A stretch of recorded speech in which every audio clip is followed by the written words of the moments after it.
Welcome back everyone. आज हम बात करने वाले हैं हाउ डज एसक्यूएल वर्क की। So how does SQL work. Now मैंने आपको बताया था कि एसक्यूएल बेसिकली एक टेबल होगी एंड एक क्वेरी होगी। करेक्ट, ये दो इंपॉर्टेंट है। देन एक मेरा प्रोसीजर भी था, उसको मैं अभी इग्नोर करता हूँ। तो ये क्वेरी को कैसे समझा जाएगा? तो यहाँ पे क्वेरी जो है, बिकॉज एसक्यूएल का पहले नाम क्या था? SEQUEL। एंड ये जो ई है दैट इज इंग्लिश। तो ये बेसिकली इंग्लिश है, that means high level. And जो मेरी मशीन है वो हाई लेवल नहीं समझती, तो उसके लिए क्या कन्वर्ट होगा? Low level. राइट। तो इस एसक्यूएल को मुझे high level to low level convert करना पड़ेगा। सो उस कन्वर्जन के लिए सबसे पहला कंपोनेंट जो यूज होता है इस मैकेनिज्म में, या मेरी सेवरल मशीन्स जो मैं यूज करता हूँ सिक्वल को समझने के लिए, उसमें पहला है parser.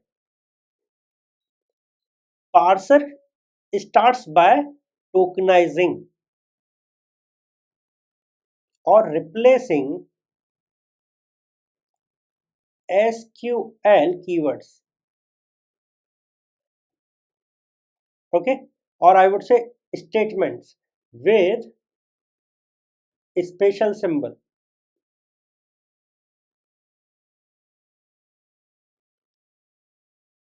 Okay, now what it does कि भाई जो भी मैंने सिक्वल लिखा, मैंने लिखा, लेट से मैं एक एग्जांपल ले लेता हूं, सेलेक्ट स्टार फ्रॉम टेबल ए। ये मेरी सिक्वल है। नाउ इसमें से हो सकता है पार्सर जब इसको कन्वर्ट करेगा तो इसको S star F T A लिख दे या टेबल ए लिख दे। दैट मीन्स मुझे सेलेक्ट करना है ऑल कॉलम्स फ्रॉम टेबल ए, या इसको कुछ और तरीके से लिख सकता है S star pi T A, ये लिख सकता है वो, वॉट एवर। तो ये मैं बता रहा हूँ पार्सिंग के लिए, ठीक है, कि भाई पार्सर कैसे काम करता है। मैंने पर्टिकुलर चीज को टोकन्स में कन्वर्ट कर दिया। ये मेरा एक टोकन है, स्टार मेरा अलग टोकन है, फ्रॉम मेरा एक अलग टोकन है, टेबल का नाम अलग टोकन है। तो इसको मैंने ब्रेक डाउन किया और मैंने उसको टोकन्स में कन्वर्ट कर लिया। This is what my parser is doing, converting high level language to a low level language. Now इसके बाद में पार्सर का काम इतना ही नहीं रहता। इसके बाद में वो सबसे पहले चीज चेक करेगा करेक्टनेस, कि भाई जो मेरा स्टेटमेंट अब बनकर आई है क्या वो सिमेंटिकली करेक्ट है या नहीं है। अगर वो सिमेंटिकली करेक्ट है तो मैं आगे बढ़ूंगा एंड मैं दूसरी चीज चेक करूंगा विच इज ऑथराइजेशन। क्या मुझे पर्टिकुलर डीबीएमएस पे, यहाँ पे रिलेशनल डाटाबेस मैनेजमेंट सिस्टम है, हो सकता है ये मेरा माई सिक्वल है, माई सिक्वल में क्या पर्टिकुलर जो बंदा इस स्टेटमेंट को एग्जीक्यूट कर रहा है क्या उसके पास में पर्टिकुलर राइट्स हैं या नहीं है। क्या मुझे क्वेरी को आगे बढ़ाना चाहिए मैनिपुलेशन ऑफ डेटा के लिए या नहीं। क्या मुझे एंट्री क्रिएट करनी चाहिए या नहीं। क्या मुझे डेटाबेस डिलीट करना चाहिए या नहीं। उसके लिए क्या मेरा जो यूजर है उसके पास प्रॉपर ऑथराइजेशन है या नहीं, इसको कौन बताएगा? पार्सर बताएगा within the SQL system. Then उसके बाद में पार्सर इतना सब करने के बाद में सेकंड थिंग जो होती है वो होता है रिलेशनल इंजन। को चीजें जाती हैं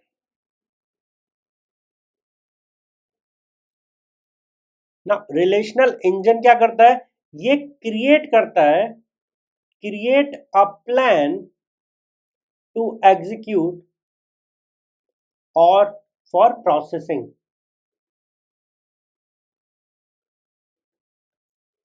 ओके, एंड ये डेटा को इफेक्टिव मैनर में प्रोसेस करने के लिए पर्टिकुलर चेकलिस्ट बनाता है, भाई ऐसा करना है, ये करना है, ये स्टेप ये स्टेप ये step, kind of thing. And फिर हम परफॉर्म करते हैं रिलेशनल डेटाबेस को यूजिंग बाइट कोड्स। फिर यहाँ पे हम इंजन में बाइट्स कोड का यूज करके आगे अपना प्रोसेसिंग करते हैं। देन थर्ड आता है store engine. So basically store engine is nothing, ये एक कंपोनेंट है, कौन सा, software component that process the byte codes and run the intended SQL statement। तो यहाँ पे जो मेरा बाइट कोड बना था, ठीक है, रिलेशनल इंजन में, तो ये सॉफ्टवेयर कंपोनेंट मेरा इस बाइट कोड को लेगा एंड इस बाइट कोड को लेके रन करेगा ऑन डेटा, ठीक है। एंड जो पर्टिकुलर इंटेंट है मेरे एसक्यूएल क्वेरी का, इंटेंडेड एसक्यूएल स्टेटमेंट,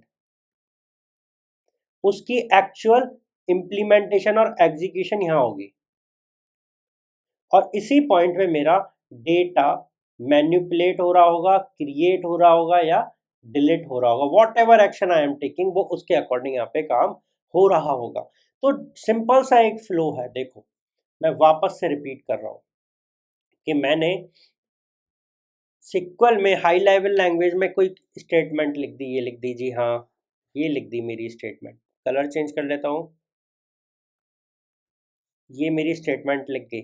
इसको लिखने के बाद में ये स्टेटमेंट पार्सर के पास जाएगी, पार्सर उसको टोकनाइज करेगा और स्पेशल कीवर्ड्स एंड सिंबल्स में तोड़ देगा। उसके बाद में जो मेरी स्टेटमेंट बनेगी उसकी मैं करेक्शन चेक करूंगा कि भाई वो सही है या नहीं है, सिमेंटिकली सही है या नहीं है। अगर वो सही है तो मैं उसकी ऑथराइजेशन चेक करूंगा कि जो यूजर उसे क्रिएट करना चाह रहा है, एक्शन लेना चाह रहा है, क्या उसके पास में पर्टिकुलर ऑथराइजेशन है या नहीं है। अगर नहीं है तो मैं वहीं से लौट जाऊंगा, उसको एग्जीक्यूट नहीं करूंगा। अगर है तो मैं फिर अगले स्टेप पे जाऊंगा और उस पर्टिकुलर आउटपुट को, जो मेरा यहाँ पे सिमेंटिकली करेक्ट स्टेटमेंट है, उसको मैं रिलेशनल इंजन को दे दूंगा। रिलेशनल इंजन उसका प्लान और प्रोसीजर का एक प्लान बनाएगा और फिर उस प्लान को बाइट कोड्स में तोड़ के स्टोर इंजन को दे देगा, जो कि बाइट कोड को लेगा और डेटा के ऊपर मेरा एग्जीक्यूट करेगा। और एग्जीक्यूशन के बाद में जो भी एक्शन होगा वो मेरा इंटेंडेड एक्शन होगा, चाहे वो रिट्रीवल का हो, चाहे वो डिलीशन का हो, चाहे वो अपडेशन का हो, चाहे वो क्रिएशन का हो। This is how the SQL works internally. तो कल को अगर अपना आपको एसक्यूएल सिस्टम बनाना है या अपना आरडीबीएमएस बनाना है तो एक स्टोरेज होगी, एक स्टोरेज होगी, उसके ऊपर आपको एक स्टोर इंजन बनाना है, उसके ऊपर आपको एक रिलेशनल इंजन बनाना है, उसके ऊपर आपको एक पार्सर बनाना है। ओके, तो ये लेयरिंग आपको समझ आनी चाहिए एंड एक्चुअल जो यहाँ पर स्टोर है डेटा वो यहाँ पे स्टोर होगा। चलिए तो मिलते हैं फिर नेक्स्ट वीडियो में, जहाँ पे हम बात करेंगे व्हाट आर एसक्यूएल कमांड्स के बारे में। भाई किस टाइप की कमांड होगी, मैनिपुलेटिव होगी, डेफिनेशन वाली होगी या कुछ और होगी, तो उसका कैटेगराइजेशन देख लेंगे and then we will move further. Okay, मिलते हैं नेक्स्ट वीडियो में।